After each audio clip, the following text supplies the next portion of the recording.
Amados irmãos, para a nossa edificação nesse momento, vamos abrir a palavra de Deus no primeiro livro de Samuel, capítulo 30, onde daremos sequência à série de exposições do livro de Samuel, intitulado Ebenezer, Até Aqui Nos Ajudou o Senhor. Estamos quase acabando a exposição do primeiro livro. Estamos no capítulo 30. E como eu já havia falado em outros momentos, os últimos 5 capítulos, eles acontecem exatamente no momento em que Israel se posiciona para a guerra contra os filisteus. Os últimos 5 capítulos têm esse pano de fundo maior. Eles vão guerrear. Como vai ser esse embate? Em meio a esse momento de guerra, antes mesmo deles se enfrentarem, o texto dá atenção ao que aconteceu com Davi, que se apartou do meio de Israel e foi se esconder atrás das linhas inimigas. Passou 16 meses longe, e isso trouxe grandes prejuízos para a vida dele, onde a sua malignidade foi aguçada. E ele então se tornou, no entendimento do rei Aquis, rei dos filisteus, como se fosse um desertor que está aqui comigo. Ele então chama para a guerra, e antes dele sair para a guerra, o texto dá atenção também ao fato de que Saul está morrendo de medo nessa situação. Consultou a pitonisa de Endor para ver se ela dizia alguma coisa sobre essa guerra, mas se Deus não respondeu pelo ministério dos profetas, nem por Urim e Tumim, ia responder por um meio ilícito condenado por ele mesmo. Então a situação de Saul ficou pior. Depois que ele consultou a necromante, então ele ficou em desespero total. Então o coração de Saul está em angústia. Vai acontecer ainda a grande guerra. E o autor vai colocando várias coisas nesse cenário que encerra o livro com essa grande batalha. Batalha que nós vamos ver na próxima ocasião, em que Israel será fortemente ferido. Mas antes mesmo da gente ver o desfecho disso, a gente tem também o momento em que Davi está pronto a, nessa batalha, guerrear do lado contrário. Ele que foi ungido rei de Israel, está agora como se fosse o cachorro pitbull ali na coleira de Aquis, para ser da sua própria guarda real, e vai atacar o próprio povo, ou alguma coisa vai acontecer. E nós vimos então, na semana passada, que os príncipes dos filisteus, agindo com muita prudência, disseram: não queremos esse homem aqui. E Aquis teve que despedir mesmo Davi, dizendo: você não vai nessa guerra conosco. Davi ficou frustrado, decepcionado. Mas por quê? E a gente aprendeu algo muito interessante na última ocasião. É que Deus usa as frustrações da nossa vida para nos dar grandes livramentos. E Davi então, cabisbaixo, sai agora: não posso ir para a guerra, chama seus homens, vamos para casa então. E eles vão pegar agora alguns dias seguindo. Enquanto a guerra vai acontecer, Davi sai do cenário junto com seus 600 homens e voltam para Ziclag. Agora vamos ver o que eles vão encontrar lá. Você já ouviu aquela máxima dizendo assim: não tem nada pior que não possa, não tem nada ruim que não possa piorar? Parece que nós vamos ver isso acontecer aqui também.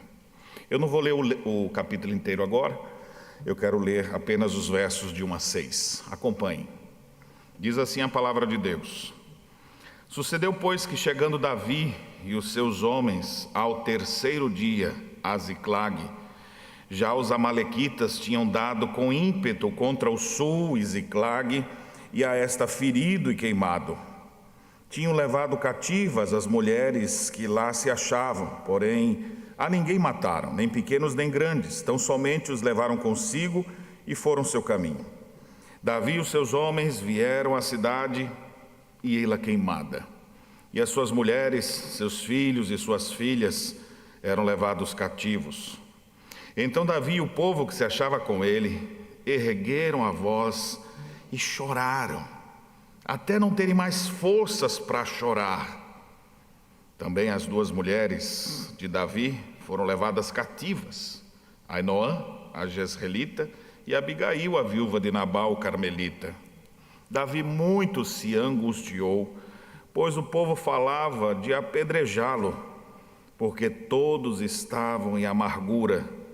cada um por causa dos seus filhos e de suas filhas. Porém, Davi se reanimou no Senhor, seu Deus. Amém. Onde a gente pode encontrar forças para prosseguir? Ao enfrentarmos situações críticas, momentos difíceis, onde podemos encontrar forças para continuar na nossa caminhada? E eu não estou falando de pequenos problemas, não, estou falando de problemas grandes. Imagine pessoas que estão passando por adversidades terríveis, crises sem solução, perdas irreparáveis, luto, desengano pelos médicos, falência, alguns com doença terminal, outros em situações irreversíveis, crises profundas onde você olha assim e fala, não tem o que fazer. O que se pode dizer para uma pessoa que está numa situação difícil assim? E aí você ainda tem aquela máxima que eu citei, está ruim a tua vida, nada está tão ruim que ainda não possa piorar. É mais ou menos isso que nós vemos acontecendo com Davi. A situação dele era crítica, difícil. Ele estava numa situação muito complicada. Mas é em meio a tudo isso que Deus traz Davi de volta para o lugar de onde ele nunca deveria ter saído. A história de hoje é uma história de esperança, mesmo que ela seja iniciada com derrota, com sofrimento e dor. Assim também a sua vida. Quem sabe, numa primeira visão, você observe angústia, sofrimento, dor, mas Deus tem a habilidade de transformar esses cenários nefastos no palco da graça, no palco da glória da sua redenção. E é por isso mesmo que nós devemos olhar para Ele e crer nele. Bem, é aqui no capítulo 30 que nós vemos Davi retornando para a sobriedade da sua fé. E aí você fala, qual é o momento que ele vai realmente se despertar? Porque até ele está saindo frustrado da última ocasião, porque ele queria matar israelita. Ele estava junto com o rei Aquis para guerrear contra o seu próprio povo que Deus já tinha ungido ele para ser rei, ou seja, estava totalmente atrapalhado aqui nas suas ideias. E Deus livrou ele de fazer isso, usando pela graça comum a prudência dos próprios filisteus. Disseram, manda esse homem embora, não confio nele aqui não. E ele então, Aquis manda ele embora, vai com Deus, amanhã cedo já rompe aí. E nós temos então Davi ali, entristecido, frustrado, indo embora, e agora ele vai chegar em Ziclag. Esse capítulo 30, ele mostra que nós vamos acompanhar até o final dele, os versos iniciais de 1 a 30 mostram Davi chegando lá, o desespero ao ver a situação de Ziclag. Depois, os versos 7 a 20, mostra Davi junto com seus homens, indo no resgate dos seus familiares, no encalço dos amalequitas. E a última parte, os versos 21 a 31, o retorno para casa e uma nova lei sendo estabelecida em Israel. E aqui, irmãos, o capítulo 30, então, nos ensina a encontrar forças para prosseguir. Eu não sei como encontra-se o seu coração. Se você anda feliz ou triste, animado ou desanimado, perplexo por causa de algumas situações, há alguns momentos até sem saber o que fazer para reverter os quadros, eu queria que você pudesse ter força, esperança em Deus, e nós pudéssemos tomar essas palavras que estão aí no finalzinho do versículo 6 que nós lemos. Davi, porém, se reanimou no Senhor seu Deus. E é sobre isso que nós queremos falar, sobre se reanimar no Senhor, ou literalmente, como o texto pode ser traduzido, se fortalecer no Senhor seu Deus. Então vamos ver as partes aqui, cada uma dessas 3 partes, e tirar algumas lições para nós. Fortalecido no Senhor, versos de 1 a 6, o servo de Deus pode enfrentar o sofrimento devastador. Olha só, Davi cabisbaixo, porque o rei Aquis mandou ele embora. Eles estão voltando para casa. Não queria ir para casa, não queria ir para a guerra, queria matar, queria fazer isso. Então há uma frustração nele e nos seus homens. Mas pelo menos não vão voltar para casa. E eles voltam, 1 dia de viagem, 2 dias de viagem, 3 dias de viagem. Quando eles estão chegando perto de Ziclag, de longe eles observam assim, que fumaça é aquela? Ninguém está assando churrasco ali. E essa fumaça está alta. A cidade de Ziclag onde estavam suas mulheres, seus filhos, era só chama. Agora imagine o desespero desses homens todos, 600 homens com Davi, correndo até Ziclag, procurando nos escombros, a fumaça subindo, e eles procurando, o que é isso aqui? Será que minha esposa morreu queimada aqui? Cadê meus filhos? O desespero começa a tomar conta deles, porque não tem nenhuma informação. A informação que nós temos é do autor, que diz que eles não morreram, mas eles, enquanto chegam, eles não sabem disso.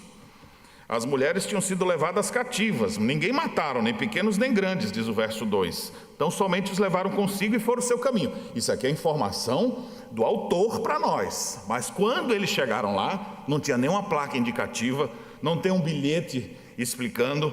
A única coisa que eles têm de informação clara é: não há vestígios deles aqui. Em meio às cinzas, as madeiras queimadas, quem sabe das casas, poderia até confundir, será que é o osso de uma pessoa aqui, de um menino queimado? Eles não encontraram vestígios humanos nenhum. Nesse momento que eles não sabem o que fizeram com suas mulheres e seus filhos, 600 homens entram num desespero coletivo tão grande que o texto diz que eles começaram a chorar, se desesperar.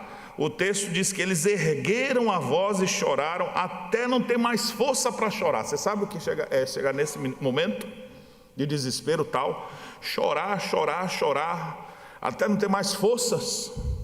Estavam ali todos prostrados, cabisbaixos. Meu Deus, que tragédia! O que será que aconteceu com nossas esposas?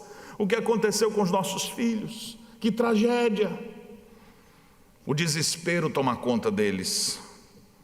Que situação terrível. Pode ser que você não esteja passando uma situação dessa, mas também você passa por situações adversas que lhe arrancam as forças, fazem você chorar. Tem gente que dentro de casa, para esconder as lágrimas, eles choram no banho demorado. Liga o chuveiro quente e aí chora ali embaixo. E alguém fala: está falando com alguém? Não, estou tomando banho. É a hora de alguns de se esconderem, de chorarem suas angústias, seus sofrimentos. Eu não sei se você já chorou como esses aqui, até não ter mais força para chorar, mas eles estavam em grande desespero. E aí você fala: que situação difícil, né? E esse aqui é um dos piores cenários que Davi já enfrentou. É o fundo do poço do Davi, porque fugia primeiro de Saul. O desespero foi tão grande que fez ele achar que vivendo no meio dos filisteus estaria seguro. E não deu nada certo. Frustrações, porque depois de quase 1 ano e meio vivendo com Aquis e tendo ganhado sua confiança, ele o despediu de uma hora para outra. Ele agora chega na sua casa, pelo menos chegar em casa, encontrar minha família. A família não está lá. O que será que estão fazendo com nossas famílias, já que não estão aqui? Quem levou? O que será que estão fazendo com eles? Com minha esposa, com os meus filhos? E aí, para piorar o quadro, que já está ruim, vai ficar mais um pouquinho pior ainda, esses homens que estavam com ele, diz o verso 6, Davi muito se angustiou porque o povo falava de apedrejá-lo. Era só o que faltava agora também, né? Os homens de Davi fazem um motim contra ele.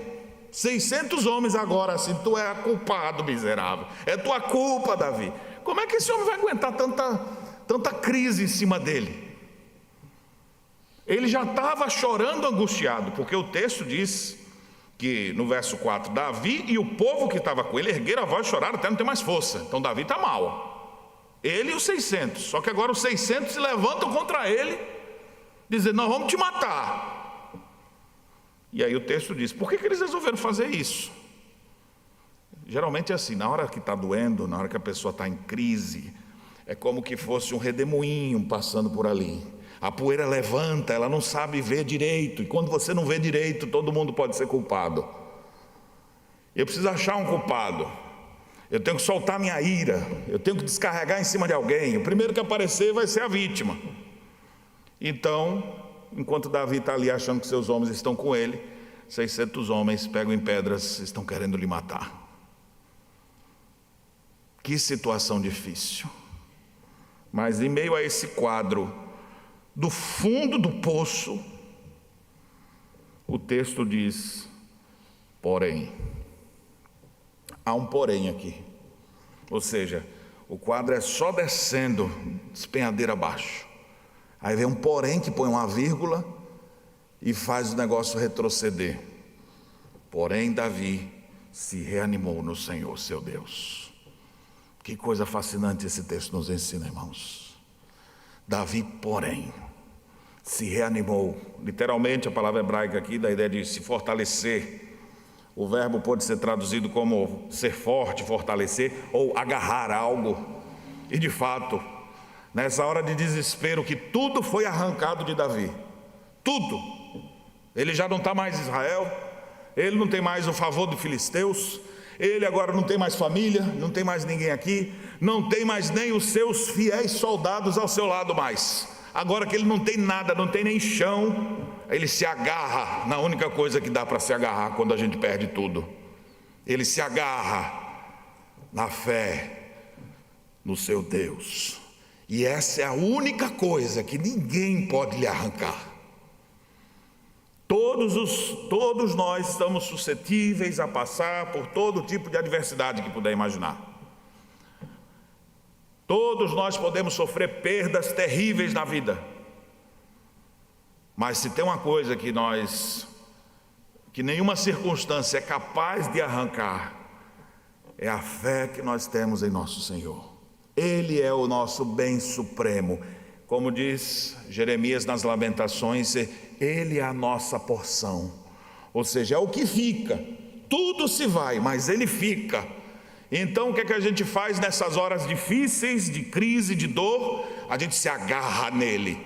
Davi se agarrou no único ponto de esperança que tinha.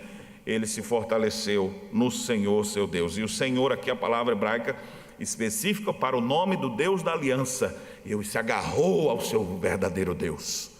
Ele se agarrou a essa verdade. É o momento do retorno dele.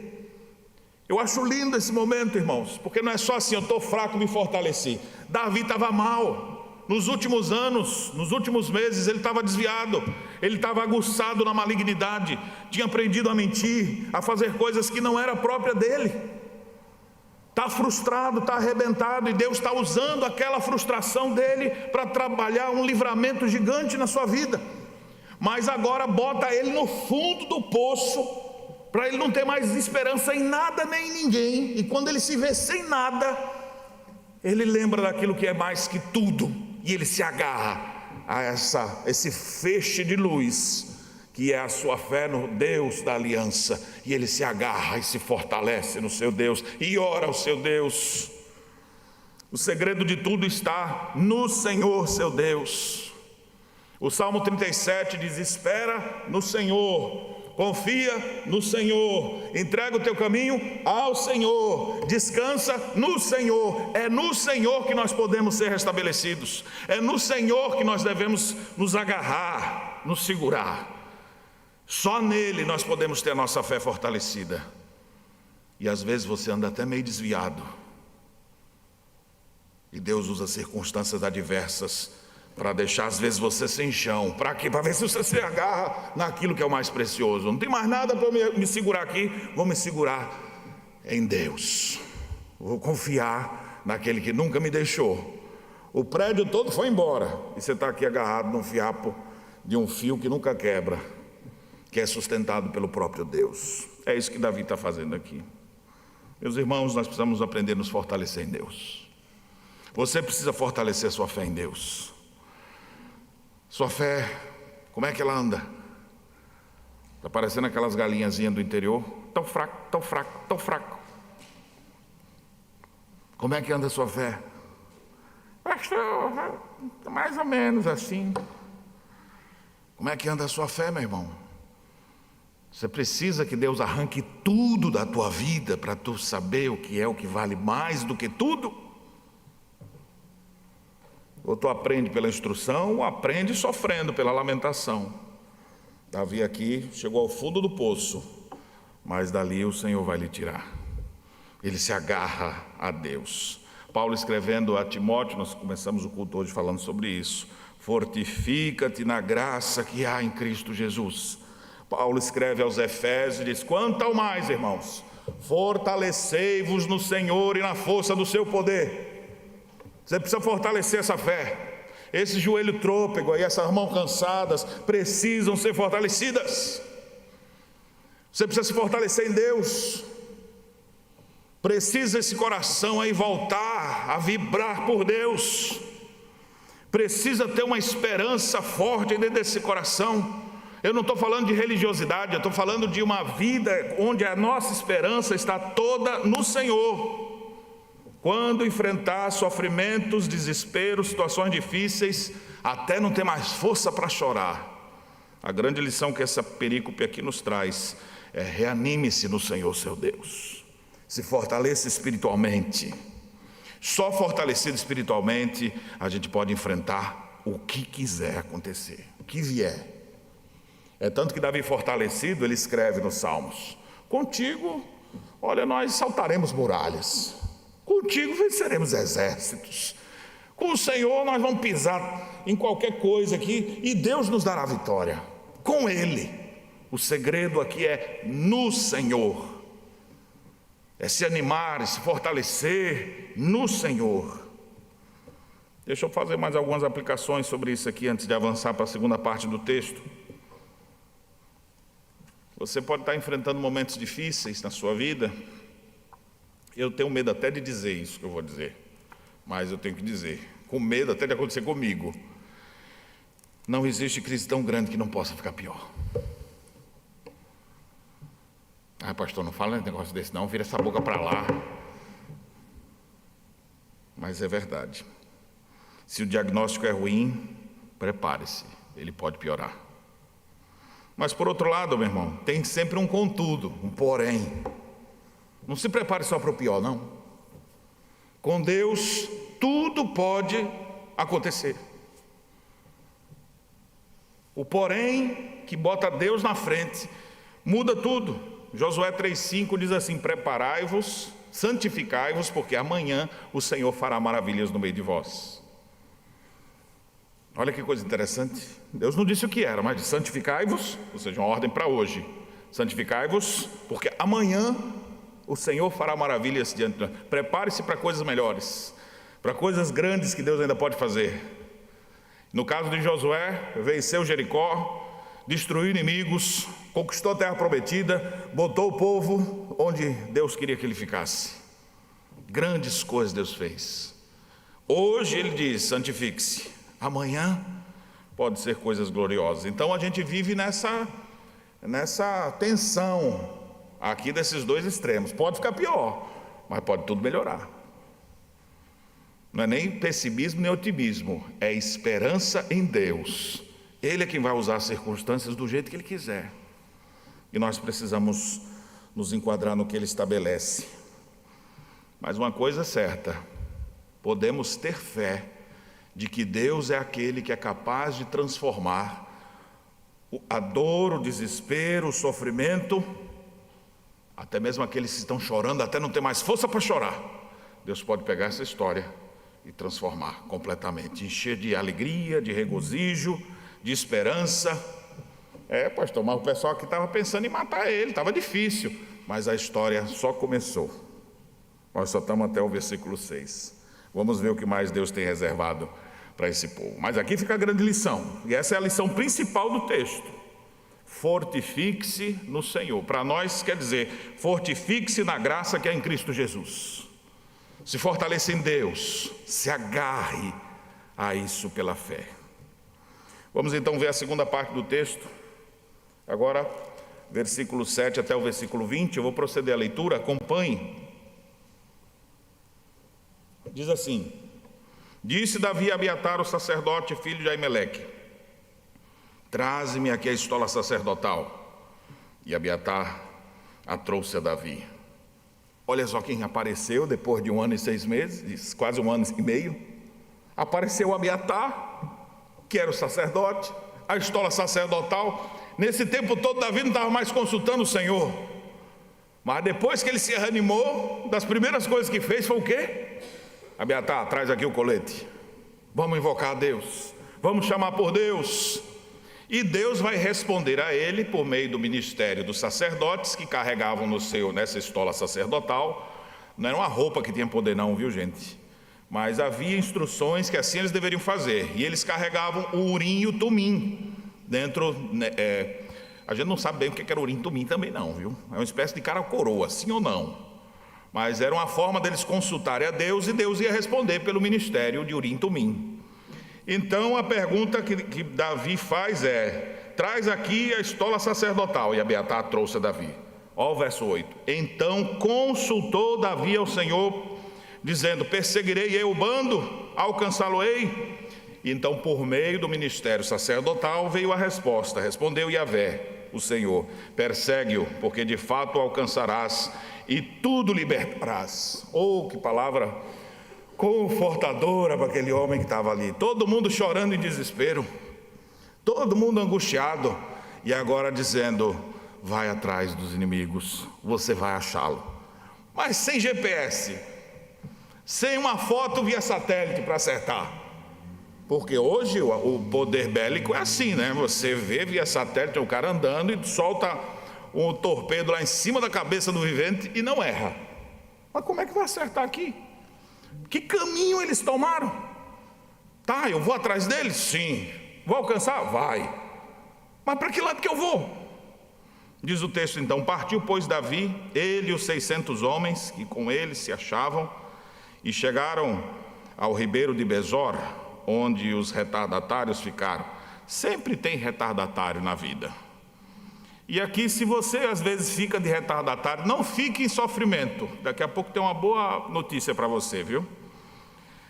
Davi, porém, e os 400 homens continuaram a perseguição, ou seja, o deserto que eles iam enfrentar, as condições climáticas extremas. Tinha um grupo que disse: gente, eu não aguento não, vocês sabem que eu estou meio fora de forma, nunca mais eu fiz o táxi, então deixa eu ficar por aqui. Alguém tem que cuidar da carga, então eu fico aqui e vocês vão. Então 200 ficaram para cuidar e outros 400 foram. Esse tema volta na última parte do texto. E aí o texto diz então, versículo 11: acharam no campo um homem egípcio e o trouxeram a Davi. Acharam, do nada aparece um egípcio no meio daquelas terras. Que coisa, né? Que acaso interessante. Acaso. O homem consultou o Senhor. Deus vai usar de meios para orientar o seu servo. E olha só o que acontece. Ele chamou o egípcio, deram-lhe pão, comeu, deram-lhe beber água. Verso 12: deram-lhe também um pedaço de pasta de figo seco e 2 cachos de passa, e comeu. Alguns já até estão se deliciando com esse tipo de dieta, de passa com figo e coisa arada. Isso aqui deve ser para passar num churrasco, talvez. E comeu. Recobrou então o alento, porque havia 3 dias e 3 noites que não comia pão nem bebia água. Ou seja, o cara estava em um estado de quase morrer. Já estava ali desidratado, sem conseguir nem respirar, sem conseguir juntar as ideias direito. Deram comida para ele ali. Aí o cara começou a se recobrar. Então lhe perguntou Davi: de quem és tu, de onde vens? Respondeu o moço egípcio: sou servo de uma amalequita, e meu senhor me deixou aqui porque adoeci há 3 dias. Nós descemos com ímpeto contra o lado sul dos Queretitas, contra o território de Judá e contra o sul de Calebe, e pusemos fogo em Ziclag. Eles ficam olhando assim: era ele estava lá no meio. Ou seja, era um dos caras que estavam lá, que viu, que fazia parte da comitiva do mal. Agora eles estão, olha só, Deus deixou esse homem ali no caminho. Por que será que Deus deixou esse homem ali no caminho? Pai, pastor, não foi Deus que deixou, foi o povo dele lá, que ele estava doente, descartável, larga ele para ir. Nada é acaso nessa vida. Nós cremos num Deus que é soberano e que controla todas as coisas. Nada foge ao seu controle. E essa hora assim os calvinistas ficam felizes da vida e dizem: amém. Eu creio num Deus que controla todas as coisas. Nada foge ao seu controle. O futuro não é incerto. O que vai acontecer é tão certo que Deus já disse que a gente já está lá. Vocês já estão assentados nos lugares celestiais em Cristo. Estão sentados aqui no banco, mas Deus já está dizendo que está lá. Ele já disse que nós somos mais que vencedores por meio de Cristo Jesus. Ele já disse que nós vamos herdar a vida eterna, que vamos estar lá, que temos a vida, não é assim, terão a vida, se eu conseguir, quem sabe, orem por mim para ver se eu consigo. Não, Jesus diz que quem crê em mim tem. Ele já garante para que a gente possa descansar. E as doutrinas da graça, muito especialmente da soberania de Deus, são doutrinas preciosas, não para a gente ficar brigando e discutindo teologia com os outros. Elas são importantes para fortalecer nossa fé e saber que eu estou num caminho, não porque eu estou fazendo o meu caminho, mas eu estou numa jornada que Deus me botou nela, e aquele que começou boa obra em mim há de completá-la até o dia de Cristo Jesus. Isso traz paz no meu coração, isso traz tranquilidade para a minha alma, porque eu sou um miserável pecador tão terrível que se dependesse de mim para chegar no fim eu não chegava. Ou quem sabe haverá algum Pedro entre nós dizendo, pois eu iria, e eu chegava. Até o galo cantar e a gente já perceber que não ia dar conta de sustentar as próprias palavras. Deus é um Deus soberano. Apareceu lá um egípcio, do nada. Deus o enviou para ali. Disse-lhe então Davi, poderias descendo guiar-me a esse bando? O cara estava lá no meio. Respondeu-lhe, jura-me por Deus que não me matarás, nem me entregarás na mão do meu senhor, e descerei e te guiarei a este bando. Já vai virar um convertido esse rapazinho egípcio aqui. Depois dessa que agora ele vai caminhar, vai ser 601, porque ele não volta mais para o povo dele. Davi já deu acolhida para ele, não matou, vai caminhar com eles agora aqui. Lá na glória do céu você pergunta a Davi, Davi, quem era aquele vivente? Aí no céu ele vai lhe mostrar, vem cá fulano, deixa eu te apresentar aqui, ó, esse aqui era o egípcio que me ajudou naquele dia. Mas por enquanto ele não sabe quem é. Verso 16, e descendo o guiou, eis que estavam espalhados sobre toda a região, comendo e bebendo e fazendo festa, por todo aquele grande despojo que tomaram da terra dos filisteus, da terra de Judá. Observe aqui que eles conseguiram muitas conquistas, porque eles bateram contra vários lugares, não foi só com Ziclag. Você prestou atenção? Eles foram com ímpeto no sul dos Queretitas, depois eles foram no território de Judá, deram contra o sul de Caleb, e quando voltaram então, tocaram fogo em Ziclag. Eles saíram saqueando de todo lado. Então eles estão com muita coisa, e estão esbanjando agora em festa, vamos comer, vamos beber. Muitos dos homens deles já estão tudo bêbado a essa hora. E Davi está chegando com seus 600 homens ali, 601, né? Porque o rapazinho foi junto. E eles então se aproximam e veem toda aquela festa. O texto então diz, versículo 17: feriu-os Davi, desde o crepúsculo vespertino até a tarde do dia seguinte, e nenhum deles escapou, senão só 400 moços que montados em camelos fugiram. Pense num dia de batalha. Começando no finalzinho da tarde, indo à noite adentro, dia amanheceu e guerra, e eles destruíram com todos aqueles amalequitas. E destruir Amalequita, eu devo lhe lembrar que isso aqui era o que Deus já tinha mandado acontecer, fazer. E Saul desobedeceu, era para ter destruído os amalequitas e tudo que eles tinham, há muito tempo, porque o cálice da ira de Deus já tinha se enchido por causa desse povo.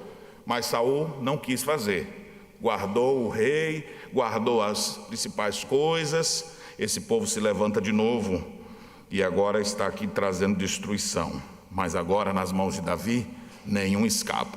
Só os 400. Quando o texto diz só uns 400, você imagina quantos então ficaram, né? Prostrados no chão. Quantos não caíram naquela ocasião? Então não teve bom êxito para eles. Deus é com Davi. Yahvé é com seu servo. 600 homens frustrados, destreinados ali agora, mas agora numa nova fase, buscando a Deus, pedindo a orientação de Deus, indo na direção do Senhor. Eles então conseguem obter essa vitória. Versículo 18: assim Davi salvou tudo quanto havia tomado os amalequitas. Também salvou suas 2 mulheres. Que bênção! Porque o mais importante não eram os bens que eles trouxeram, mas as famílias que eles recuperaram. Já pensou, você que é macho aqui, ó? Olha aqui, man. Imagina se tivesse levado aí a sua prenda. E você nessa hora assim, o que estão fazendo com a minha cinzinha? O que estão fazendo com a sua varoa valorosa aí? E você, não, eu tenho que ir atrás agora. Só durmo quando achar.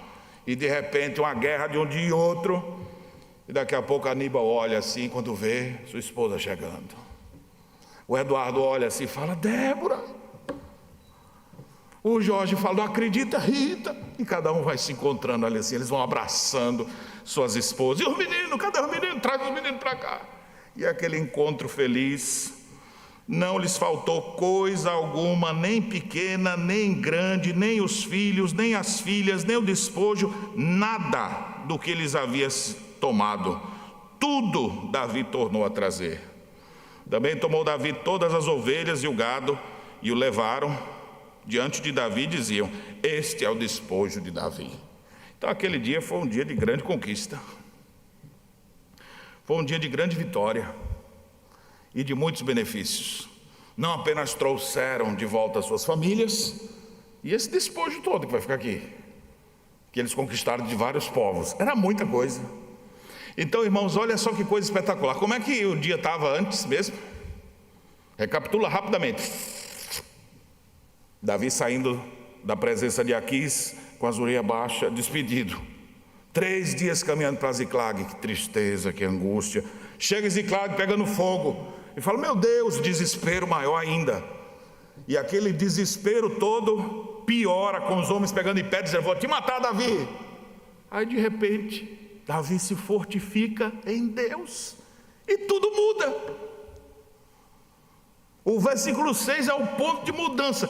Davi, porém, e daquele momento onde ele fortifica a sua fé em Deus, as coisas começam a mudar. Ele consulta a Deus, que não estava consultando mais. Deus responde. Saul consultou, Deus não respondeu. Davi consulta, Deus responde. Deus é com ele. Como é que eu vou achar os inimigos? Deus bota um homem no caminho deles, para que pudesse indicar o lugar. Restaura o rapaz, chega até, vem tudo, o exército é enorme, eles destroem todos, feriu todos, e o que sobrou saiu correndo. Alguns jovens dessa geraçãozinha mais Nutella, montado em camelo ainda, esses miseráveis mesmo, esses. E aí depois que eles saem, Davi agora recupera tudo, está com a esposa, com os filhos, eles que estavam sem nada. Recapitula mais um pouquinho, Davi tinha nem dinheiro para comprar comida, estava pedindo para Nabal, arruma alguma coisa aí para nós, é muita boca para alimentar. Agora o homem tem tanto despojo, ovelha, gado, riquezas, tantas que apareceram, assim ó, Deus é aquele que tem o poder de transformar as situações de uma hora para outra, só Ele tem o poder de fazer isso. Ele faz se quiser, quando quiser. Isso não está atrelado ao nosso querer, mas quando Ele entende que é o momento certo. E geralmente é assim, Deus age de maneira didática com os seus filhos pactuais. Davi estava desviado, vai só se perder cada vez mais. Mas como é um filho da aliança, Deus resgata mesmo da miséria lá. Deus bota ele numa situação para ele ficar em angústia profunda.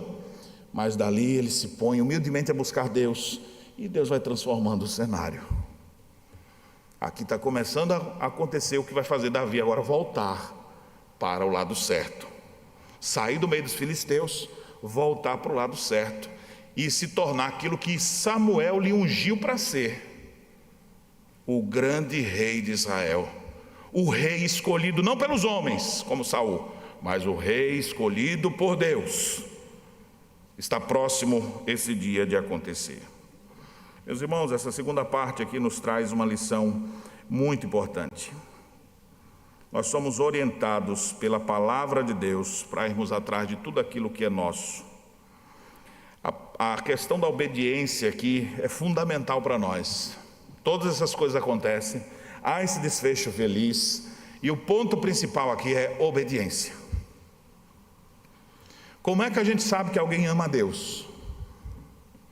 Jesus disse: se me amais, guardareis os meus mandamentos. Quem ama, obedece. Devo ir, Senhor? Vá. Vou achá-los? Vai. Como vai ser? Espere, no caminho eu lhe mostro. Mas ele vai obedecendo, se sujeitando, se colocando na posição certa. Meus irmãos, vale a pena obedecer a Deus.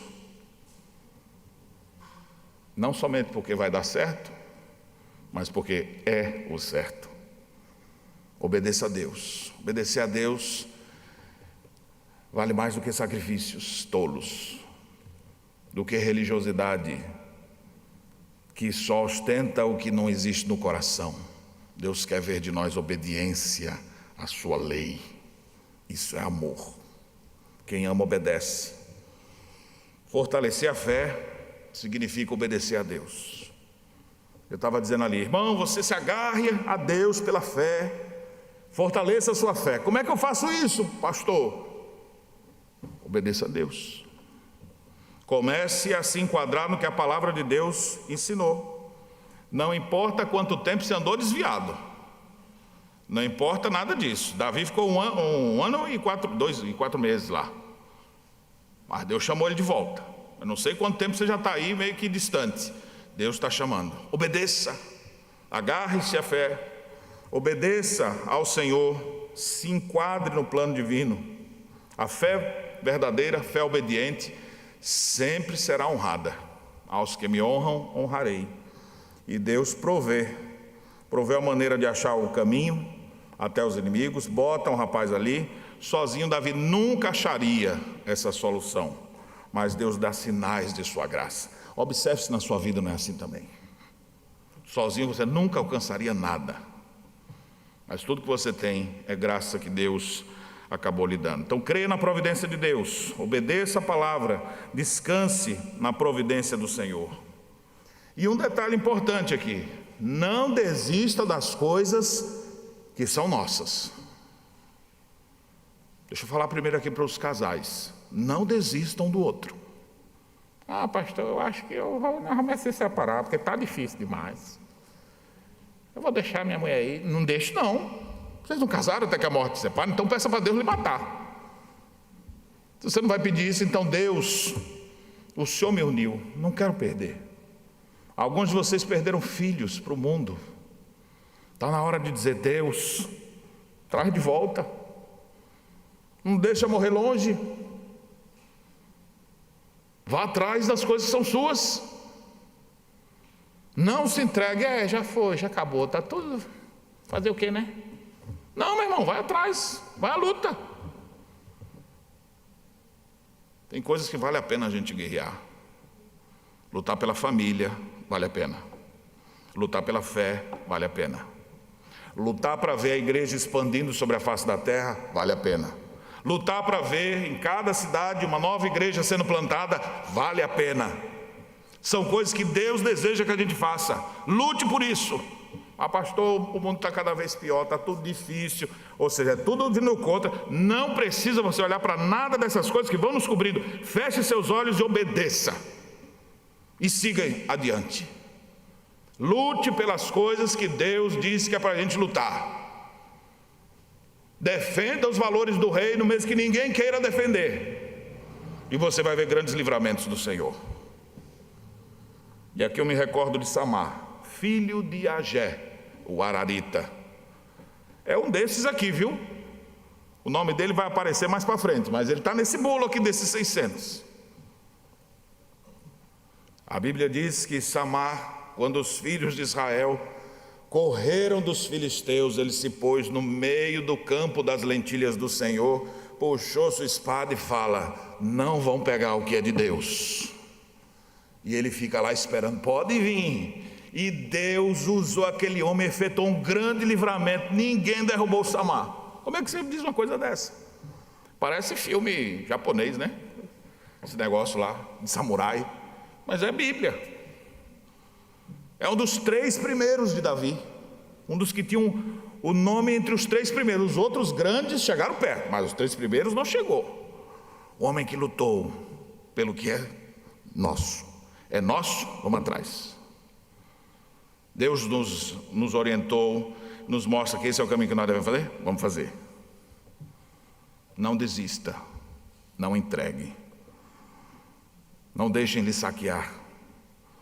E tudo que Satanás mais quer é saquear a gente, arrancar nossa vida, nossa espiritualidade, nosso compromisso com Deus, nossos familiares, ver todos prostrados, caídos, e você dizendo, não vou desistir deles, vou continuar orando, intercedendo, indo atrás.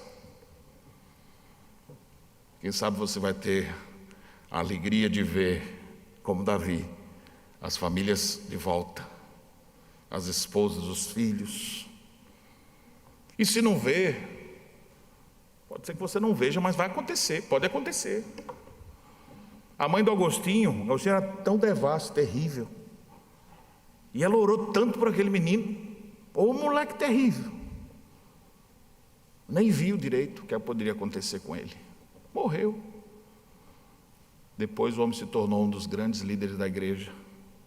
Escreveu, foi um homem levantado por Deus, que tem textos que até hoje nós nos utilizamos dele. Deus vai fazer coisas que nós não vamos ver. Os planos dele são superiores aos nossos, mas nós devemos crer e obedecer, mesmo sem saber o que vai acontecer no futuro. Mas nós devemos lutar pelas coisas que Deus nos deu. Corra atrás do que perdeu, ainda dá tempo de reconstruir. Vamos para a última parte do texto agora.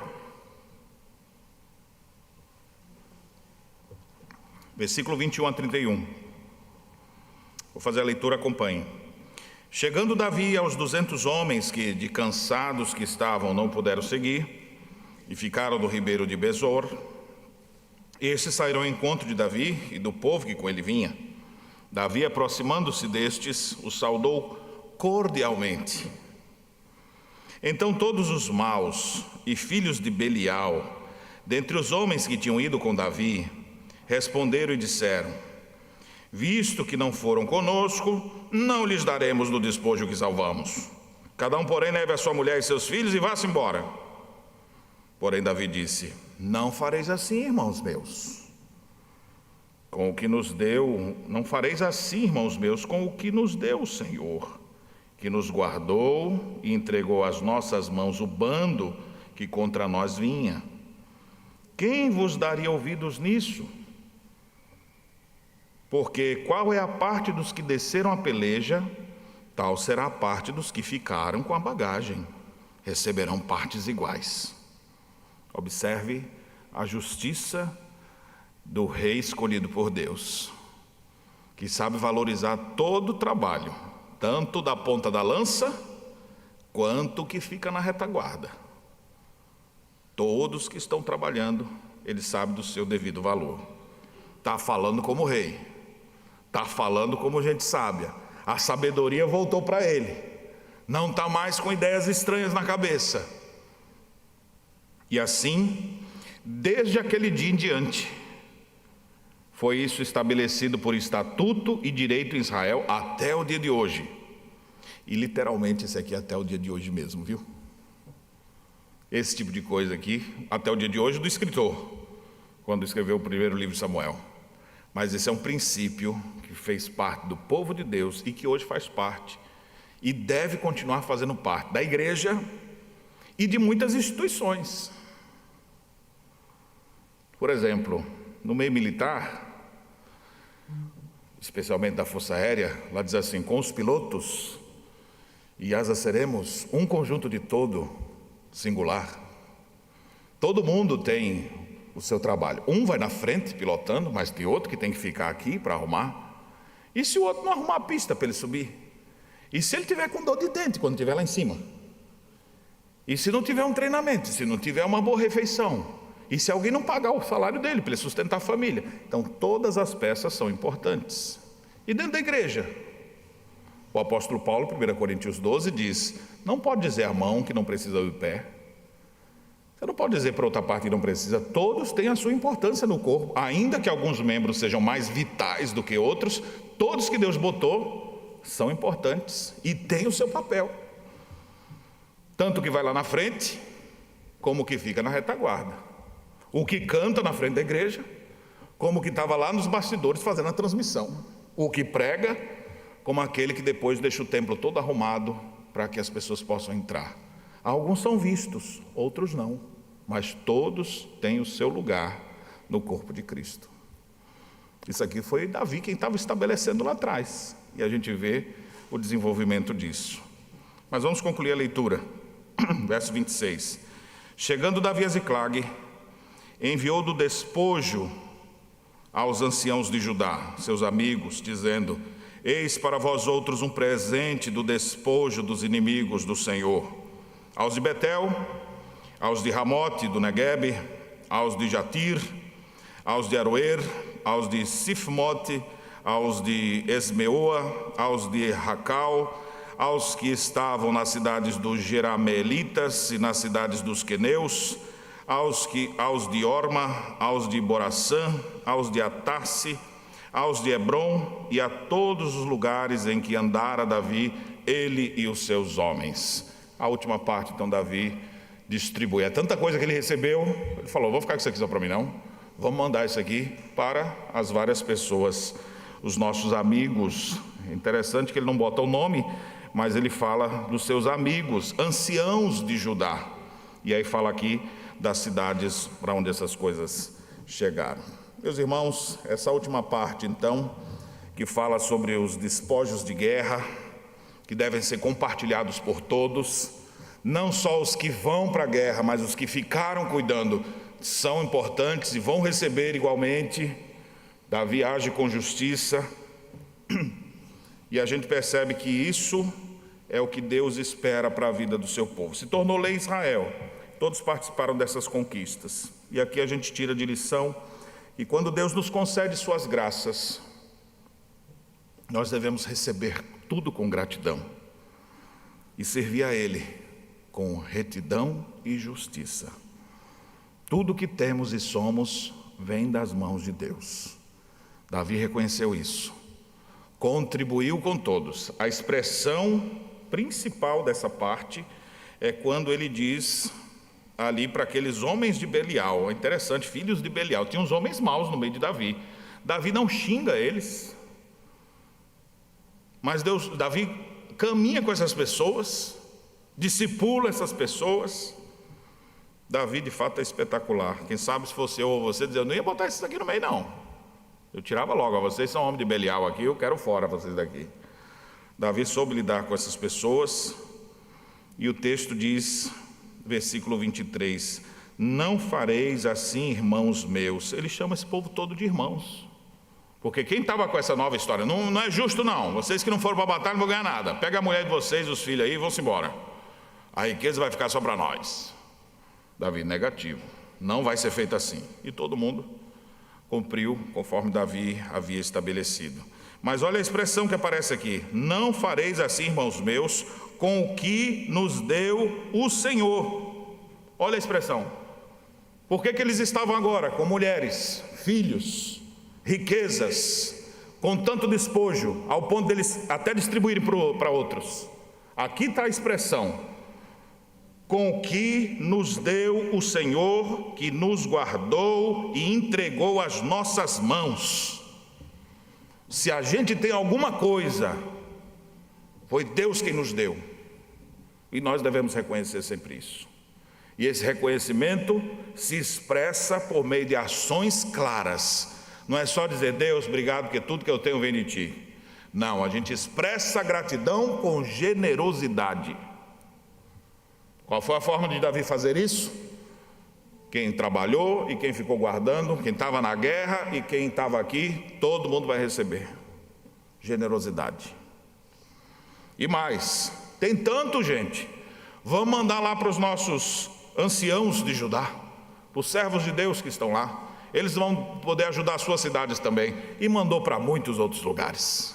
Isso é generosidade, expressão de coração agradecido. Coração mesquinho, como filhos de Belial aqui, que é só para si. Não, vocês não vão ter isso aqui não, é só para nós.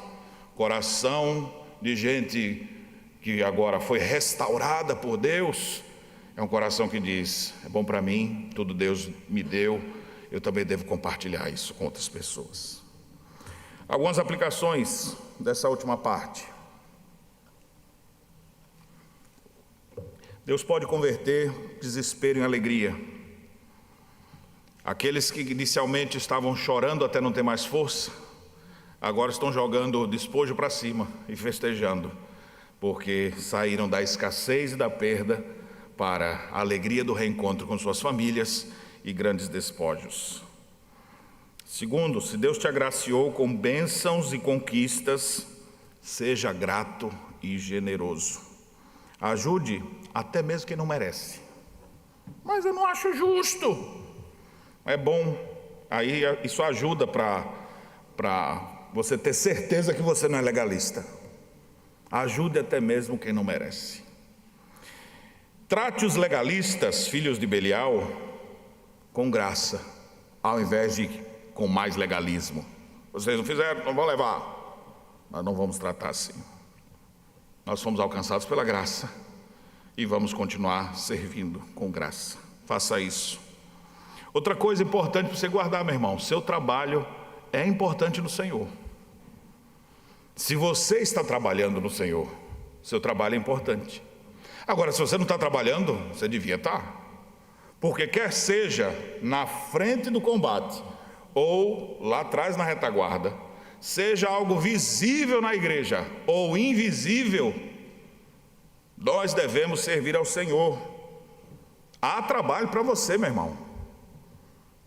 Há muito serviço. Nunca pense que não tem lugar para trabalhar na igreja, porque o que mais tem é vaga. Pense num lugar que está sempre com vaga e nunca ocupa. Jesus disse: há muito trabalho e poucos trabalhadores. Rogai ao Senhor da seara que mande trabalhadores.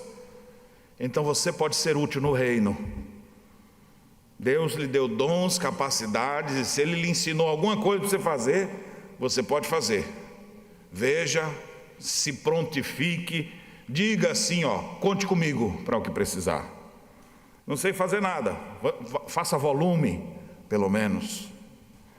Eu digo isso porque às vezes a gente vai fazer viagens missionárias, todo mês a gente faz uma, né? E às vezes tem pouca gente para ir. Meu irmão, você não sabe fazer nada? Faça volume. Se tem um carro, disponibiliza o carro. Tenho 4 vagas para levar. Mas se nem carro está tendo e está liso, fala: mas eu posso fazer volume.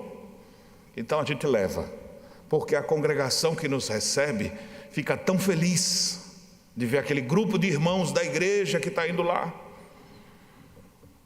Mas eu sei que você pode fazer mais do que volume. Você pode atuar em muitas frentes de trabalho da igreja, ou na frente, ou na retaguarda, mas todos nós podemos ser úteis. E a pergunta que eu queria martelar na sua cabeça hoje é: o que eu estou fazendo na igreja do Senhor? O que eu estou fazendo hoje na igreja do meu Deus? Que lugar eu estou ocupando nessa vastidão enorme de vagas de trabalho que há na casa do Senhor? Onde eu estou ocupando espaços? Há tanta necessidade, irmãos, que às vezes você olha assim, tem 10 vagas diferentes, e às vezes tem todas essas vagas, áreas diferentes, tem a mesma pessoa. Porque precisa tocar várias frentes. Esse está aqui, está nisso, está nisso, está nisso, está naquilo. Isso não é só aqui na nossa igreja não, viu? Eu converso com outros pastores de igrejas maiores até, e eles falam: olha, tem muita gente na igreja, mas os que trabalham mesmo são os mesmos ali. São poucos, mas tem vaga. E aí é a hora da gente aprender a levar as cargas uns dos outros, né? Tem uns que estão mais carregados, aí você: opa, deixa eu carregar um pouquinho aqui. Mas tem uns que parece menino, né? O cara já está carregando aquele negócio de madeira que é assim, com peso de um lado, peso do outro, aí o outro vem e se pendura e vai: deixa eu ir também aí. Já está carregando um fardo danado, em vez de pegar de um lado para ajudar, ainda carrega mais um. Há trabalho certo para ti, cristão, como diz um dos nossos hinos. E por último aqui, coração restaurado e agradecido é um coração generoso.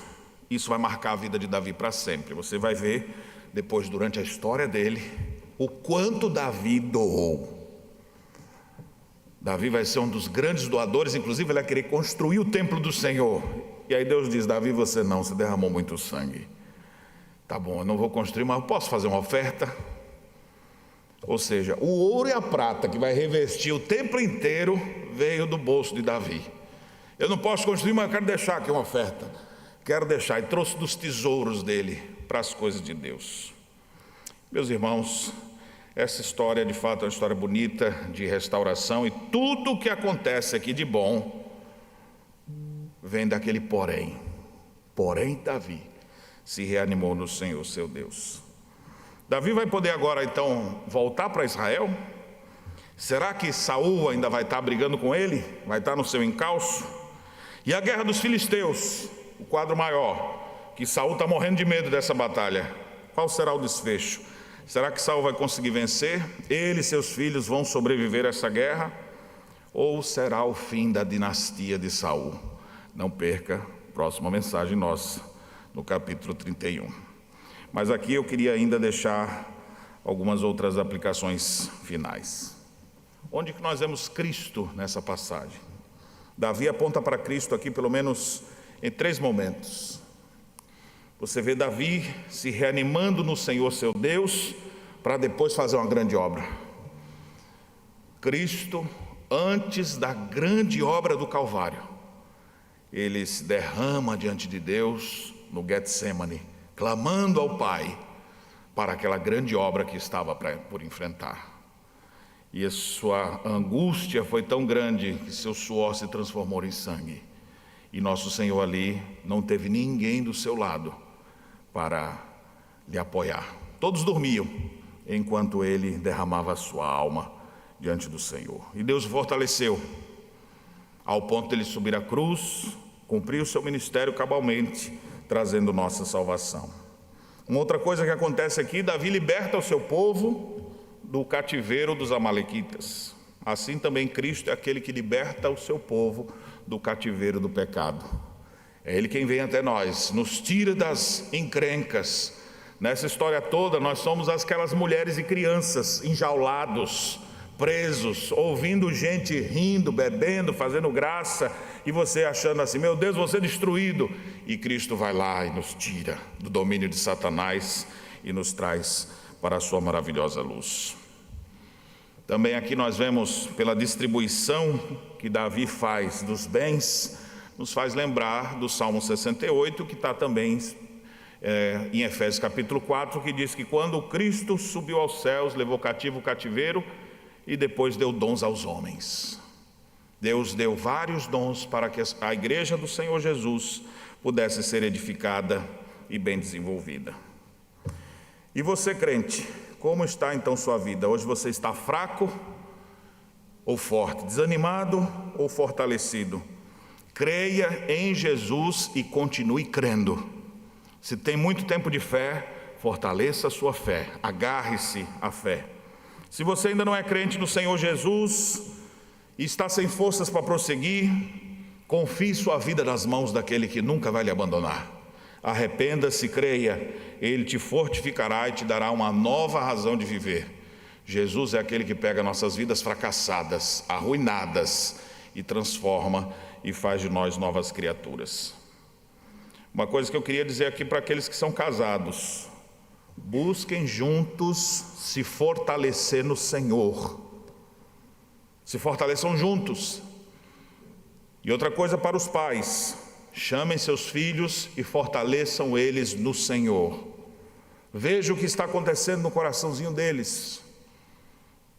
Converse com eles, traga-os para perto.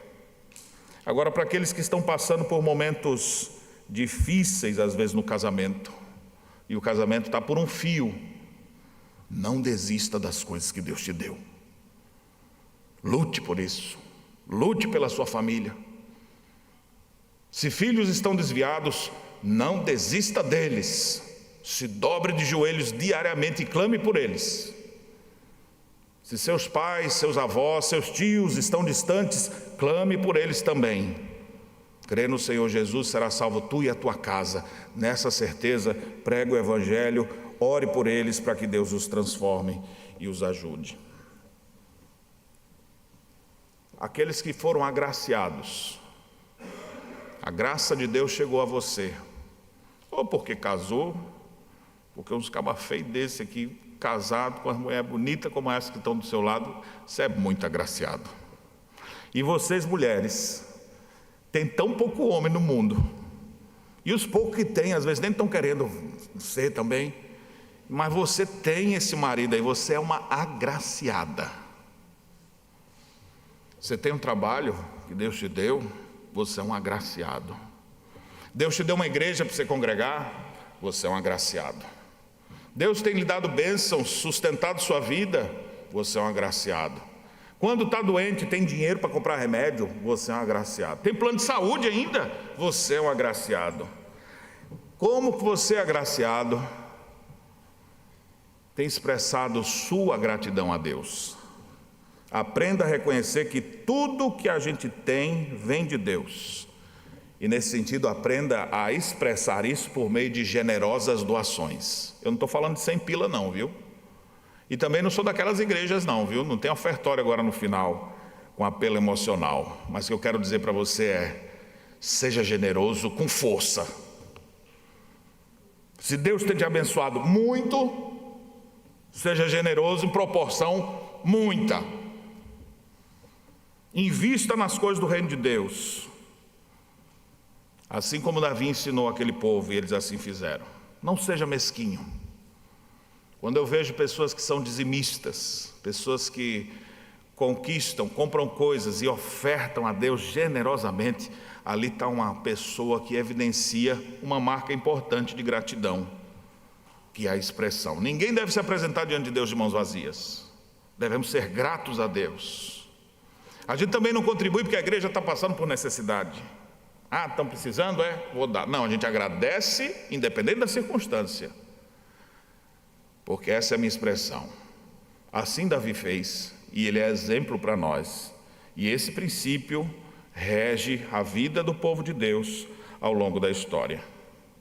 Por último, pessoas em desespero.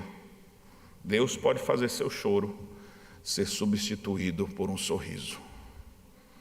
Pode ser que hoje você esteja como aquele povo, chorando por dentro, até não ter mais força para chorar.